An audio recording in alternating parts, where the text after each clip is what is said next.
जय हिंद दोस्तों। स्वागत है आप सभी का आपके अपने चैनल सिलेक्शन मेंटर पे। आज हम लोग मिक्स क्वेश्चन की एक प्रैक्टिस करेंगे। लगभग 30-32 प्रश्न होंगे उसमें।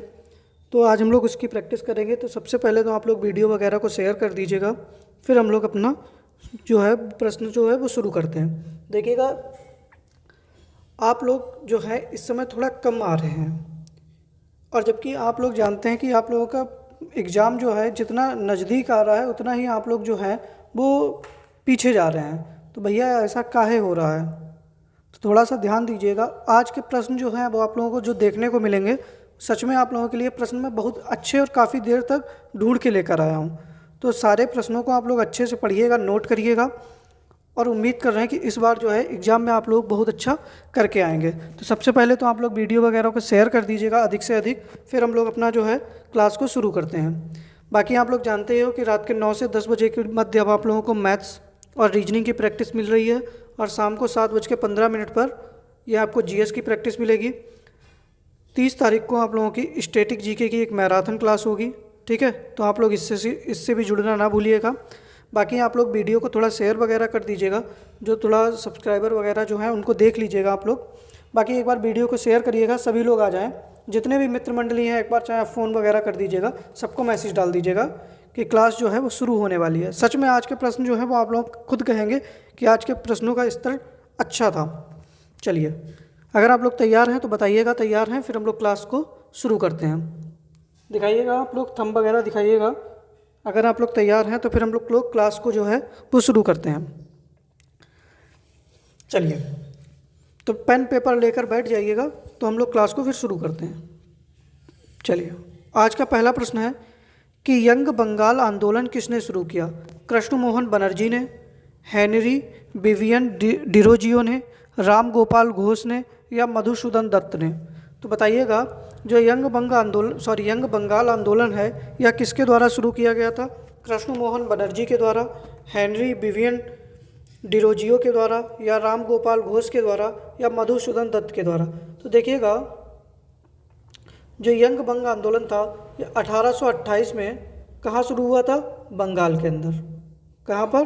बंगाल के अंदर। इसका मुख्य उद्देश्य था कि भारत में प्रेस की स्वतंत्रता वगैरह इन सब का इसका मुख्य उद्देश्य था। और यह हेनरी विवियन डिरोजियो के द्वारा, किसके द्वारा? बी ऑप्शन सही हो जाएगा, हेनरी विवियन डिरोजियो के द्वारा शुरू किया गया था। ये एक एंग्लो इंडियन थे। कौन थे? एक एंग्लो इंडियन थे। आप लोग इसको भी ध्यान रखिएगा। किस वर्ष शुरू हुआ? तो 1828 के अंदर। ठीक है, चलिए, पहले प्रश्न का बी आंसर आप लोगों का सही हो जाएगा। आगे बढ़ते हैं हम लोग कि जीन पियरे हैरिसन द्वारा लिखित निम्न में से कौन सी पुस्तक कल्पना चावला के जीवन पर आधारित है? The age of type, the luminaries, the sense of an ending, sleeping on Jupiter? तो बताइएगा कि कल्पना चावला के जीवन पर जीन पियरे हैरिसन के द्वारा कौन सी पुस्तक लिखी गई है? अच्छा, कल्पना चावला कहाँ की निवासी थी? बताइएगा। जो कल्पना चावला थी भारतीय मूल की प्रथम महिला थी जो कि कहाँ गई थी? अंतरिक्ष में गई थी। ठीक है, भारतीय मूल की। और ये निवासी कहाँ की थी? जल्दी से बताइएगा, कल्पना चावला किस राज्य की निवासी थी? और जीन हीरे पेरिसन द्वारा कल्पना चावला के जीवन पर द एज ऑफ टाइप नाम की एक पुस्तक लिखी गई है जो इनके जीवन पर आधारित है। तो दूसरे प्रश्न का ए आंसर आप लोगों का बिल्कुल सही हो जाएगा। ठीक है, चलिए आगे बढ़ते हैं हम लोग अपने अगले प्रश्न के ऊपर कि राज्य के नीति निदेशक तत्वों का उल्लेख भारतीय संविधान के किस भाग में है? भाग 3 में, भाग 6 में, भाग 4 में, या भाग 5 में? तो बताइएगा कि राज्य के नीति निदेशक तत्व जो हैं इनका उल्लेख संविधान के किस भाग में है? जल्दी से बताइएगा। सही आंसर आप लोगों का क्या होना चाहिए? अच्छा, हमने राज्य के जो नीति निदेशक तत्व हैं वो कहाँ से लिए हैं? बताइएगा, हमने राज्य के नीति निदेशक तत्व जो हैं वो कहाँ से लिए हैं? देखिएगा, भाग 3 में क्या है? तो मौलिक अधिकार है। क्या है? मौलिक अधिकार है। भाग 6 में क्या है? उच्च न्यायालय है। ठीक है। भाग 4 में क्या है, तो राज्य के नीति निदेशक तत्व हैं, और 5 में क्या है, तो संघीय विधायिका मतलब संसद है। ठीक है, क्या है, संसद है। तो इस प्रश्न का सही आंसर क्या हो जाएगा, सी ऑप्शन आप लोगों का बिल्कुल सही हो जाएगा कि भाग 4 में जो है वो नीति निदेशक तत्व हैं। नीति निदेशक तत्व हमने कहाँ से लिए हैं, तो आयरलैंड के संविधान से लिए हैं। कहाँ से लिए हैं, आयरलैंड के संविधान से। और एक कहाँ से कहाँ तक है, तो अनुच्छेद 36 से 51 तक वर्णित है। कहाँ से, अनुच्छेद 36 से 51 तक जो है वो वर्णित है। तो भाग 4 हो जाएगा। ठीक है, चलिए आगे बढ़ते हैं हम लोग अगले प्रश्न के ऊपर कि मौदहाबाद परियोजना किस नदी पर है। बेतवा नदी पर है, रियंद नदी पर है, सई नदी पर है, या बिरबा नदी पर है। तो बताइएगा कि मौदहाबाद परियोजना जो है वो किस नदी के ऊपर स्थित है। और ये जो है उत्तर प्रदेश के हमीरपुर ज़िले में है। कहाँ पर है, उत्तर प्रदेश के हमीरपुर ज़िले में मौदहाबाद परियोजना है। और यह किस नदी के ऊपर स्थित है, तो बिरमा नदी के ऊपर। किस नदी के ऊपर है, तो बिरमा नदी के ऊपर यह स्थित है। ठीक है, चलिए आगे बढ़ते हैं हम लोग अगला प्रश्न कि अगहन का मेला कहाँ आयोजित होता है। बहराइच, इटावा, अंबेडकर नगर, या गाजीपुर। तो बताइएगा सही आंसर आप लोगों का क्या होगा, अगहन का मेला कहाँ आयोजित होता है। देखिएगा, किछौछा, शरीफ में, सूफी संत, सैयद,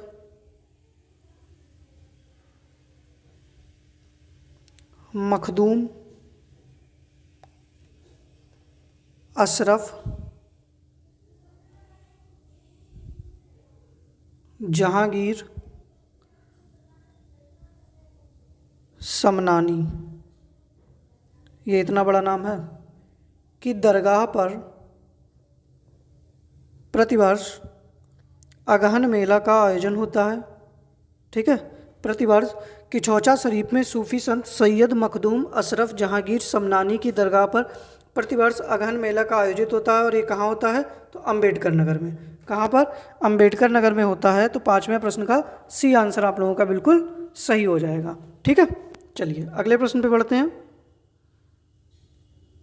एक बार वीडियो वगैरह आप लोग शेयर कर दीजिएगा कि उत्तर प्रदेश में ब्रेल प्रेस कहाँ स्थापित है। ब्रेल प्रेस कहाँ पर क्या चीज़ होती है, पहले तो आप लोग ये बताइएगा। लखनऊ में, प्रयागराज में, कानपुर में, या आगरा में। तो बताइएगा उत्तर प्रदेश में जो ब्रेल प्रेस है वो कहाँ पर स्थापित है। तो सही आंसर आप लोगों का क्या हो जाएगा, लखनऊ। कहाँ पर स्थापित है, लखनऊ के अंदर स्थापित है। तो छठे प्रश्न का ए आंसर सही हो जाएगा। देखिए बताइएगा आप लोगों को आज के प्रश्न कैसे लग रहे हैं, और अगर प्रश्न आप लोगों को अच्छे लग रहे हैं तो एक बार आप लोग वीडियो को शेयर करिएगा। जो लोग भी अभी तक वीडियो को लाइक नहीं किए हैं तो भैया निवेदन है वीडियो को लाइक ज़रूर कर दीजिएगा। चलिए आगे बढ़ते हैं हम लोग कि वंदे मातरम योजना का संबंध है सभी के लिए आवास उपलब्ध कराना, राष्ट्रवाद की भावना का उदय करना, गर्भवती महिलाओं को निःशुल्क उपचार प्रदान करना, या निर्धनता का उन्मूलन करना। तो बताइएगा कि वंदे मातरम योजना का संबंध किससे है। और ये वंदे मातरम योजना जो है वो 9 फरवरी 2004 को शुरू हुई थी। 9 फरवरी 2004 को शुरू हुई थी। और बताइएगा वंदे मातरम योजना का संबंध किससे है, तो गर्भवती महिलाओं को निःशुल्क उपचार प्रदान करना। ठीक है, तो 7वें प्रश्न का सी आंसर आप लोगों का बिल्कुल सही हो जाएगा कि वंदे मातरम योजना जो है वो गर्भवती महिलाओं को निःशुल्क उपचार प्रदान करती है। और साथ में यह कब शुरू हुई थी, तो 9 फरवरी 2004 को यह योजना शुरू की गई थी। ठीक है, चलिए अगला प्रश्न है कि उत्तर प्रदेश राज्य का प्रथम गौ अभ्यारण्य कहाँ स्थापित किया जा रहा है। ठीक है, इटावा में, मिर्ज़ापुर में, गोरखपुर में, या महाराजगंज में। तो बताइएगा सही आंसर आप लोगों का क्या होना चाहिए। देखिएगा इटावा में तो क्या है, लाइन सफारी है भाई, इटावा में यही तो है, लाइन सफारी है। महाराजगंज में क्या है, महाराजगंज में क्या है, गिद्ध संरक्षण केंद्र है, गिद्ध संरक्षण एवं प्रजनन केंद्र। ठीक है, प्रजनन केंद्र है। गोरखपुर में क्या है, शहीद अशफाक उल्लाह,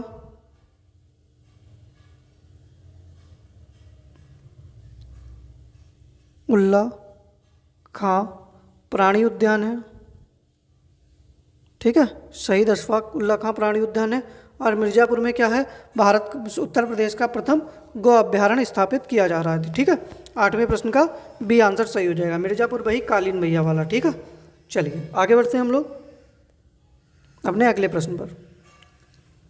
कि शिवाजी ने पहली बार सूरत को कब लूटा? ठीक है,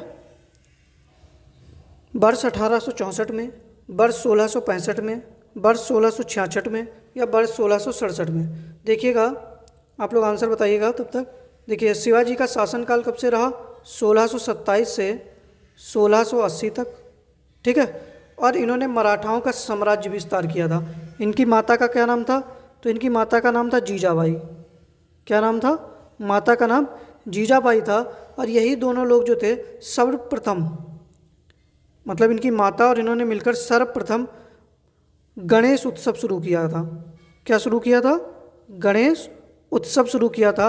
और आधुनिक काल में जब आ जाए तो आधुनिक काल में लोकमान्य बाल गंगाधर तिलक ने शुरू किया था। लेकिन पुराने समय में सबसे पहले अगर किसी ने शुरू किया था गणेश उत्सव मनाना, तो वो शिवाजी और जीजाबाई के द्वारा शुरू किया गया था। ठीक है, तो इस प्रश्न का सही आंसर क्या हो जाएगा? वर्ष 1864 में शिवाजी ने पहली बार सूरत को लूटा था। इन्होंने सूरत पर 2 बार आक्रमण किया। ठीक है, सूरत के ऊपर 2 बार आक्रमण किया था। एक तो वर्ष 1664 में, ठीक है, और एक बार 1670 ईस्वी में। ठीक है, कब कब किया? एक बार 1664 ईस्वी में और एक बार 1670 ईस्वी में इन्होंने आक्रमण किया था। शिवाजी ने ही अष्टप्रधान बनाई थी। इनके गुरु का क्या नाम था? जल्दी से बताइएगा। शिवाजी के गुरु का क्या नाम था? जल्दी से बताइएगा। और इन्होंने पुरंदर की संधि की थी राजा जयसिंह के मध्य में, तो वो किस वर्ष की थी ये भी बताइएगा। ठीक है, अष्टप्रधान की भी स्थापना किसके द्वारा की गई थी? शिवाजी के द्वारा। चलिए आगे बढ़ते हैं कि 1872 में भारत का वायसराय लॉर्ड मेयो की हत्या कहाँ की गई थी? बताइएगा। लक्षद्वीप, पांडिचेरी, दमन एवं दीप, या पोर्ट ब्लेयर। देखिएगा, इसी के शासनकाल में सबसे पहले क्या हुआ था? 1872 में भारत में आधुनिक जनगणना की शुरुआत हुई। किसकी? आधुनिक जनगणना की शुरुआत हुई। फिर इसके बाद में क्या हुआ?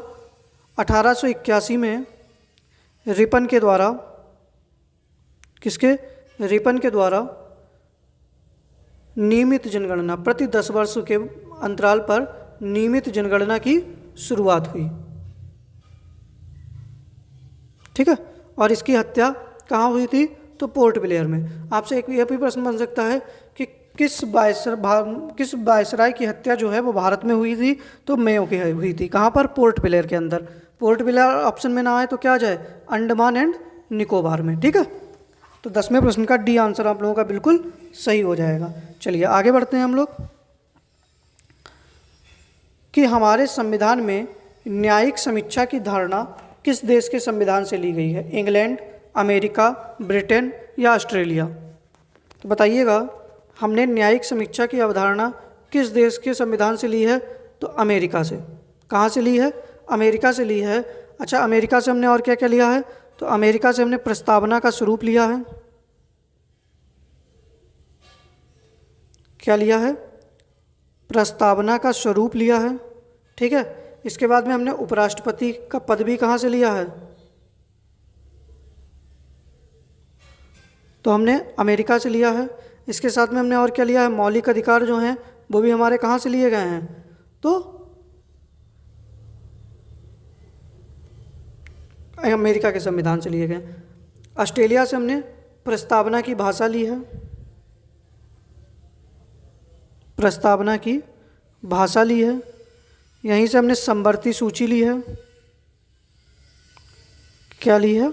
समवर्ती सूची ली है। अब देखो, ब्रिटेन और इंग्लैंड एक ही बात है। ठीक है, चलिए, तो सही आंसर क्या हो जाएगा? सी ऑप्शन आप लोगों का बिल्कुल सही हो जाएगा। ठीक है, चलिए आगे बढ़ते हैं हम लोग कि निम्न में कौन सा जोड़ा सही है? अब बताइएगा कि कौन सा जोड़ा जो है वो सही है। शायद राजधानी है और उनके राज्य हैं। बताइएगा कौन सा जोड़ा जो है वो सही है। जल्दी से बताइएगा 12वें प्रश्न का सही आंसर आप लोगों का क्या होना चाहिए कि कौन सा जोड़ा जो है वो सही है। देखिएगा,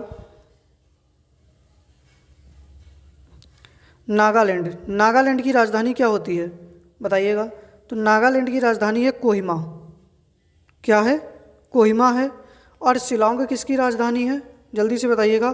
तो शिलांग जो है वो मेघालय की राजधानी है। किसकी है? मेघालय की राजधानी है। ठीक है। ईटानगर किसकी राजधानी है जल्दी से बताइएगा। तो ईटानगर जो है वो अरुणाचल प्रदेश की राजधानी है। किसकी है? अरुणाचल प्रदेश की राजधानी है। और असम किसकी राजधानी है? वो असम किसकी राजधानी, असम की राजधानी क्या है? तो असम की राजधानी दिसपुर है। त्रिपुरा की राजधानी अगरतला है, ये बिल्कुल सही है, सी ऑप्शन सही है। मिजोरम, तो मिजोरम की राजधानी क्या है? आइजॉल है। क्या है? आइजॉल है। और गंगटोक किसकी राजधानी है? तो गंगटोक जो है वो सिक्किम की राजधानी है।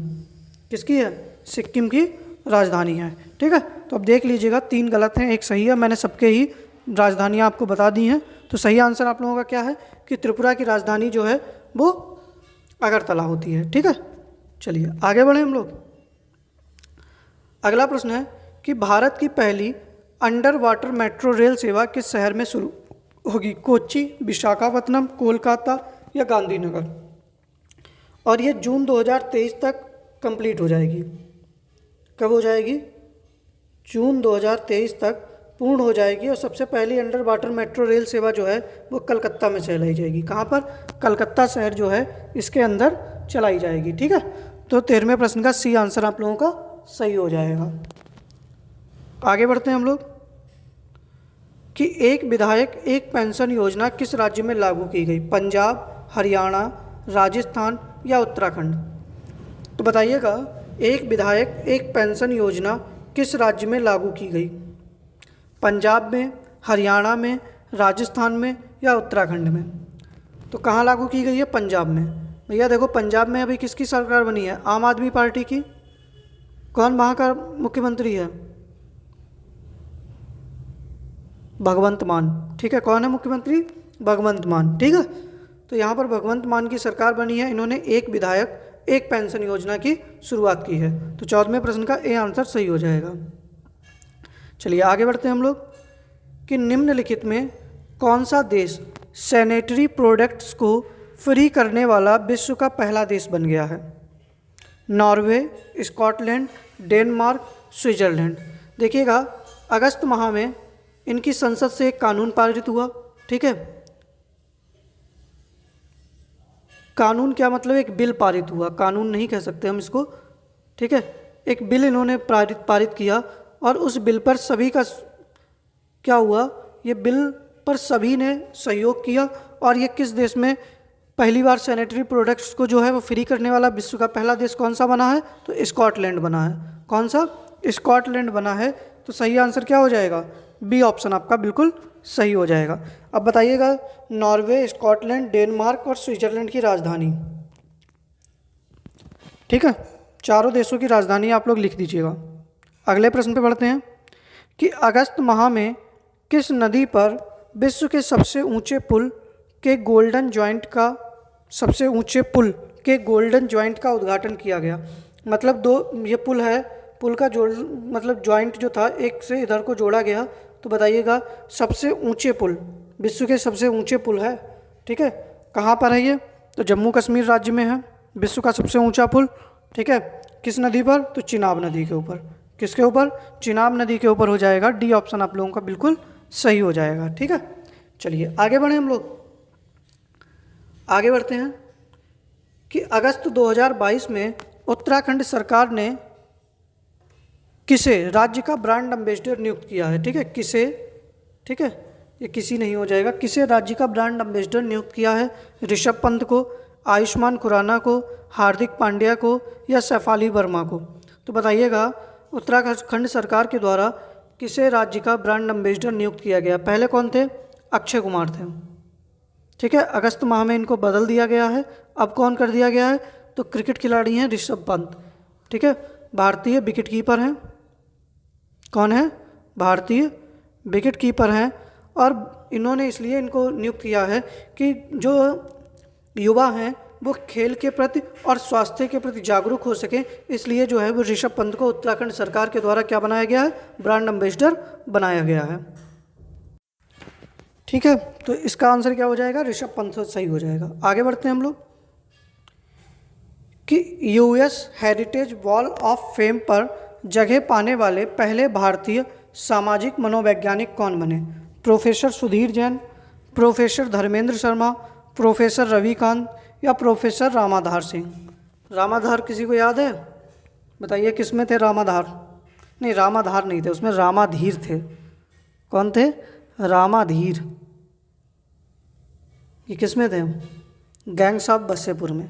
तो बताइएगा सही आंसर आप लोगों का क्या होना चाहिए कि US heritage wall of fame पर जगह पाने वाले पहले भारतीय सामाजिक मनोवैज्ञानिक कौन बने हैं? तो सही आंसर आप लोगों का हो जाएगा प्रोफेसर रामाधार सिंह। कौन हो जाएगा?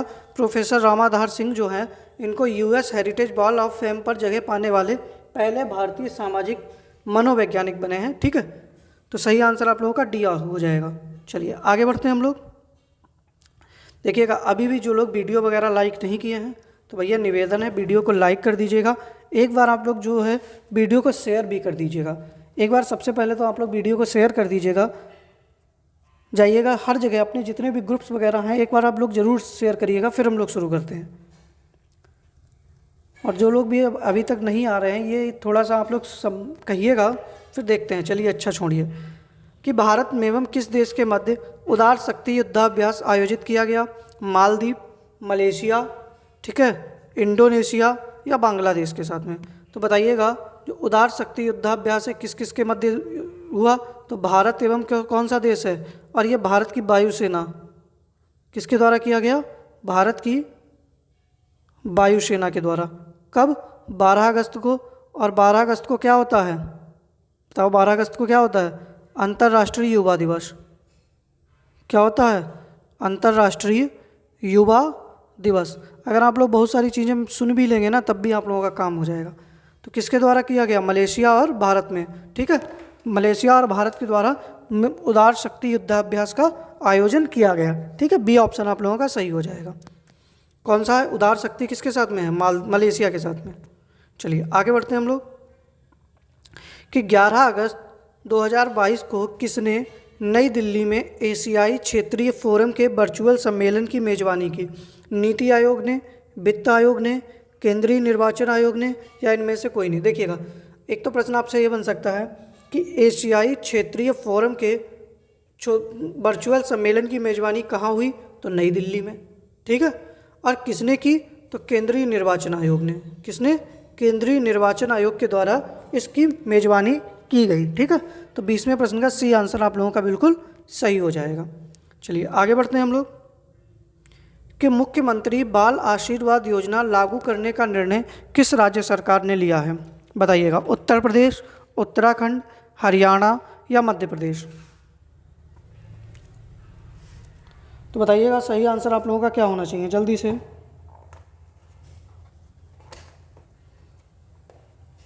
और सभी राज्यों के राज्यपाल लिखिएगा आप लोग। पहले तो सभी राज्यों के राज्यपाल जो हैं उनके बारे में भी बताइएगा। उत्तर प्रदेश, उत्तराखंड, हरियाणा, मध्य प्रदेश सबके राज्यपाल बताइएगा। और मुख्यमंत्री बाल आशीर्वाद योजना जो है वो मध्य प्रदेश ने लागू की। किसने? मध्य प्रदेश में ने लागू करने का निर्णय लिया है। ठीक है, तो 21वें प्रश्न का डी आंसर आप लोगों का बिल्कुल सही हो जाएगा।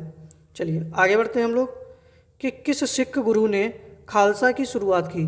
ठीक है, खालसा पंथ की शुरुआत किसके द्वारा की गई थी? गुरु नानक देव, गुरु हरगोबिंद, गुरु गोविंद सिंह या गुरु तेग बहादुर? बताइएगा कि किस सिख गुरु ने खालसा की शुरुआत की थी? सही आंसर आप लोगों का क्या होना चाहिए जल्दी से बताइएगा। तो खालसा की शुरुआत करने वाले कौन से गुरु थे? तो गुरु गोविंद सिंह थे। कौन थे? गुरु गोविंद सिंह थे। तो 22वें प्रश्न का सी आंसर आप लोगों का बिल्कुल सही हो जाएगा। ठीक है, चलिए आगे बढ़ते हैं हम लोग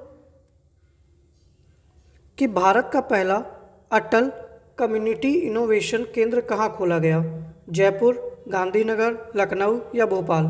तो बताइएगा, भारत का पहला है अटल कम्युनिटी इनोवेशन केंद्र जो है वो कहाँ पर खोला गया है? जयपुर में, गांधीनगर में, लखनऊ में या भोपाल में? तो 23वें प्रश्न का सही आंसर आप लोगों का क्या होना चाहिए, जल्दी से बताइएगा।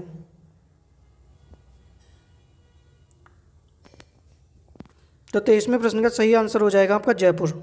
कहाँ खोला गया, तो जयपुर के अंदर खोला गया है। ठीक है, तो 23वें प्रश्न का ए आंसर आप लोगों का बिल्कुल सही हो जाएगा। चलिए आगे बढ़ते हैं हम लोग कि निम्न में से कौन सी पवन, ठीक है, ये पवने लिखा होना चाहिए था इस तरीके से, पवने गर्म धूल से लदी होती हैं तथा सहारा मरुस्थल से भूमध्य सागरीय क्षेत्र की ओर बहती हैं। ठीक है, शिरोकू, लू, फॉन या बिक्रफिल्डर। तो बताइएगा कि कौन सी पवन है जो गर्म धूल से लदी रहती हैं तथा सहारा मरुस्थल से भूमध्य सागरीय क्षेत्र की ओर बहती हैं। देखिएगा जो शिरोकू है इसको हम लोग क्या कहते हैं, रक्त वर्षा करने वाली पवन। क्या कहते हैं, रक्त वर्षा करने वाली पवन। ठीक है, आपसे प्रश्न पूछा जाता है कि रक्त वर्षा करने वाली पवन किसको कहते हैं, तो शिरोकू को कहते हैं। लू कहाँ बहती है, तो भारत में। फॉन कहाँ पर बहती है, तो स्विट्जरलैंड में। और बिक्रफिल्डर कहाँ पर बहती है, तो ऑस्ट्रेलिया में। कहाँ पर, ऑस्ट्रेलिया में। तो इस प्रश्न का सही आंसर क्या हो जाएगा, शिरोकू। क्या हो जाएगा, शिरोकू पवन जो है वो क्या होती है, गर्म धूल से लदी होती है तथा सहारा मरुस्थल से भूमध्य सागर क्षेत्र की ओर बहती है। ठीक है, ये ऑप्शन आप लोगों का सही हो जाएगा।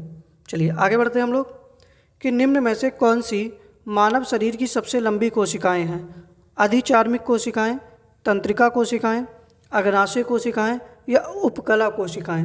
तो बताइएगा कि कौन सी कोशिका जो है वो मानव शरीर की सबसे लंबी कोशिका होती है।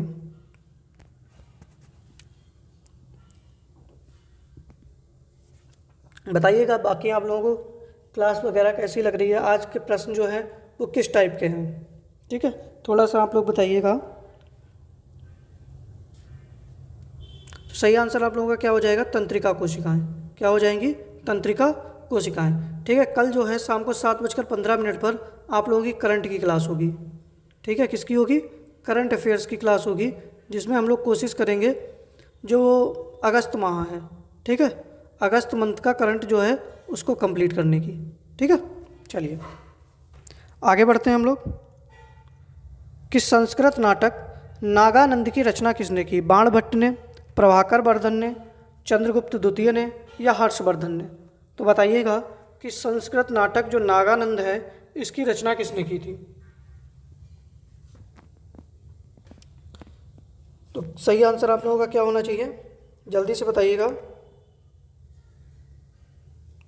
तो बाणभट्ट ने किसकी रचना की, हर्षचरित की। किसकी की, हर्षचरित की। और नागानंद की रचना किसने की थी, हर्षवर्धन ने। इसी ने किसकी रचना की, प्रियदर्शिका की भी रचना तो इसी ने की थी। किसकी, प्रियदर्शिका की भी रचना कौन किया था, तो बताइएगा। प्रियदर्शिका की भी रचना तो यही किया था। ठीक है, अच्छा हर्षवर्धन के शासनकाल में ही कौन आया था, तो हेनसांग नाम का एक चीनी यात्री आया था। कौन आया था, हेनसांग नाम का एक चीनी यात्री आया था।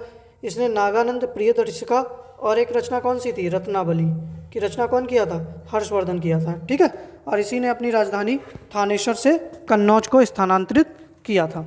चलिए आगे बढ़ते हैं, डी ऑप्शन आपका सही हो जाएगा कि निम्नलिखित में कौन सा अनुच्छेद राष्ट्रपति को अध्यादेश जारी करने की शक्ति प्रदान करता है। अनुच्छेद 108, अनुच्छेद 112, अनुच्छेद 143, अनुच्छेद 123। तो बताइएगा सही आंसर आप लोगों का क्या होना चाहिए, और सभी का बताइएगा। चारों ऑप्शन है, चारों ऑप्शन ही किसी ना किसी से संबंधित हैं, तो चारों ऑप्शन के बारे में अगर आप लोग बताइएगा तो ज़्यादा अच्छी बात है। देखिए अनुच्छेद 108 में क्या है, तो संयुक्त बैठक है। क्या है, संयुक्त बैठक है, मतलब संसद के दोनों सदनों की संयुक्त बैठक है। बुलाता कौन है, राष्ट्रपति। अध्यक्षता कौन करता है, तो लोकसभा अध्यक्ष।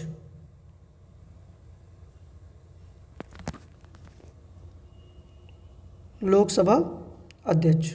ठीक है, 112 में क्या है, तो 112 में क्या है, वार्षिक वित्तीय विवरण है। वार्षिक वित्तीय विवरण है। अनुच्छेद 143 में क्या है, तो राष्ट्रपति परामर्श ले सकता है किससे? सर्वोच्च न्यायालय से। सर्वोच्च न्यायालय से परामर्श। और अनुच्छेद 123 में क्या है? तो राष्ट्रपति की अध्यादेश जारी करने की शक्ति है। ठीक है, तो 27वें प्रश्न का डी आंसर आप लोगों का बिल्कुल सही हो जाएगा। ठीक है, चलिए आगे बढ़ते हैं हम लोग कि डीएनए की द्विपेचदार संरचना किसके द्वारा दी गई थी? ठीक है, जैकब और मोनार्ड के द्वारा, एच.जी. खुराना के द्वारा, वाटसन और क्रिक के द्वारा, या एडवर्ड जेनर के द्वारा। तो बताइएगा डीएनए का डबल हेलिक्स मॉडल जो था, जिसको हम क्या कहते हैं, हिंदी में लिख दिया इन्होंने द्विपेचदार। वैसे आपने हमेशा पढ़ा होगा कि डबल हेलिक्स मॉडल जो था वो किसके द्वारा दिया गया था? डीएनए का। तो डीएनए का डबल हेलिक्स मॉडल किसके द्वारा दिया गया था? वाटसन और क्रिक के द्वारा। किसके द्वारा? वाटसन और क्रिक के द्वारा दिया गया था। तो सी ऑप्शन सही हो जाएगा। बताइएगा एडवर्ड जेनर जो थे इन्होंने किसकी खोज की थी? कमेंट बॉक्स में बताइएगा एडवर्ड जेनर के द्वारा क्या खोजा गया था। चलिए आगे बढ़ते हैं हम लोग 29वें प्रश्न के ऊपर कि नाइट्रोजन स्थिरीकरण को करने वाले जीवाणु किसकी जड़ों में कोशिकाओं के साथ संयोजन करते हैं? बढ़िया प्रश्न है कि नाइट्रोजन स्थिरीकरण करने वाले जीवाणु किसकी जड़ों में कोशिकाओं के साथ संयोजन करते हैं? दालों में, गेहूं, चावल या गन्ना? तो बताइएगा 29वें प्रश्न का सही आंसर आप लोगों का क्या होना चाहिए? तो सही आंसर क्या हो जाएगा? दाल हो जाएगा। ठीक है, क्या हो जाएगा? दाल हो जाएगा। 29वें प्रश्न का ए आंसर आप लोगों का बिल्कुल सही हो जाएगा। ठीक है, चलिए आगे बढ़ते हैं कि वर्ष 2022 में इंटरनेट सुरक्षा दिवस कब मनाया गया? 4 फरवरी, 8 फरवरी, 21 फरवरी या 25 जनवरी? तो देखिएगा जो इंटरनेट सुरक्षा दिवस होता है यह प्रतिवर्ष फरवरी माह के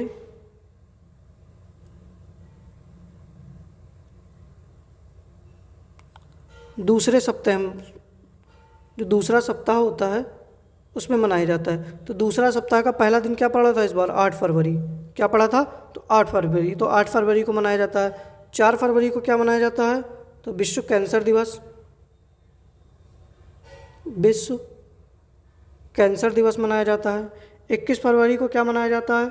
तो 21 फरवरी को अंतर्राष्ट्रीय मातृभाषा दिवस।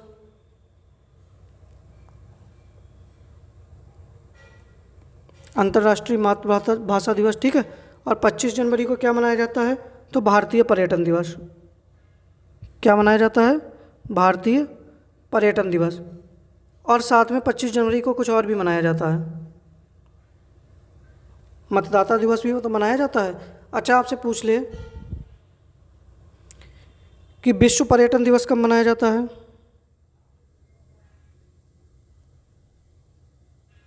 विश्व पर्यटन दिवस।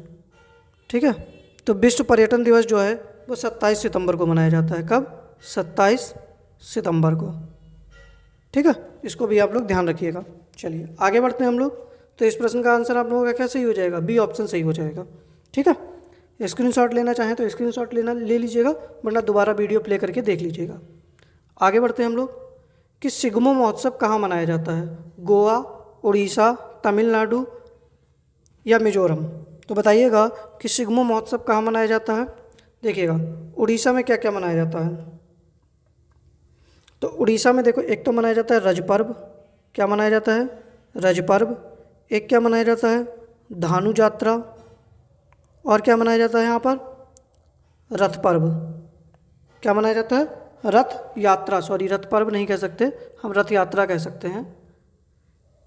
और इस रथ यात्रा में जगन्नाथपुरी में निकाली जाती है। 3 रथ होते हैं इसमें। ठीक है, सिग्मो महोत्सव कहाँ मनाया जाता है? तो गोवा के अंदर मनाया जाता है।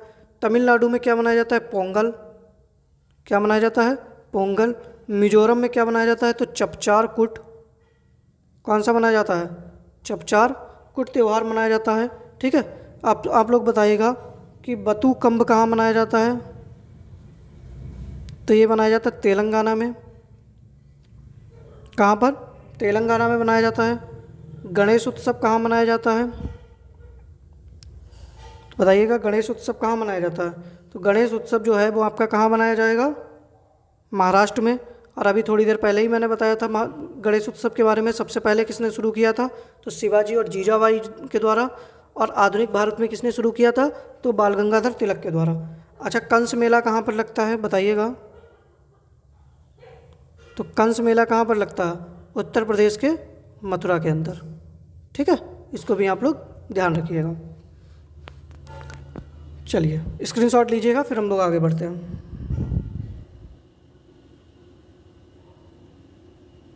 चलिए देखिए, आज के ये हमारे इतने प्रश्न थे। आप लोग बताइएगा आप लोगों को क्लास कैसी लगी। देखिए, अभी तक जो लोग भी वीडियो को लाइक वगैरह नहीं किए हैं, भाई सभी से निवेदन है कि वीडियो को लाइक कर दीजिएगा। बाकी आपसे रात के 9 बजे मिलते हैं मैथ्स की क्लास में। ठीक है, तो आप लोग पेन पेपर लेकर बैठिएगा और तैयारी अपनी ज़बरदस्त रखिएगा। समय कम है, मेहनत ज़्यादा करिएगा, फालतू की बातों में कम लगिएगा। ठीक है भाई, देखिए KGF वगैरह जो भी है थोड़ा सा ध्यान दीजिएगा भैया, आराम से मेहनत से पढ़िएगा और इधर उधर मत ध्यान दीजिएगा। ठीक है, मेहनत करिएगा। सभी लोग, जितने लोग भी हमारी वीडियो देख रहे हैं, सबसे निवेदन है कि मेहनत करिएगा। आपकी मेहनत ही आपको सफलता ले जाएगी। ठीक है, बाकी अगर आप लोग फालतू की बातों पर पढ़ेंगे कुछ नहीं मिलेगा। कौन कितना पढ़ रहा, कौन कितना नहीं पढ़ रहा, क्या चीज़ें, सब पर छोड़ दीजिएगा। 15 दिन 16 दिन जो बचे हैं, 16 दिन अपना बेस्ट दीजिएगा जितना आप लोग दे पाएँ। ठीक है, तो मिलते हैं रात के 9 बजे आप लोगों से मैथ्स की क्लास में। बाकी आप सभी से निवेदन है कि वीडियो को लाइक करिएगा और शेयर कर दीजिएगा। ठीक है, जय हिंद, धन्यवाद।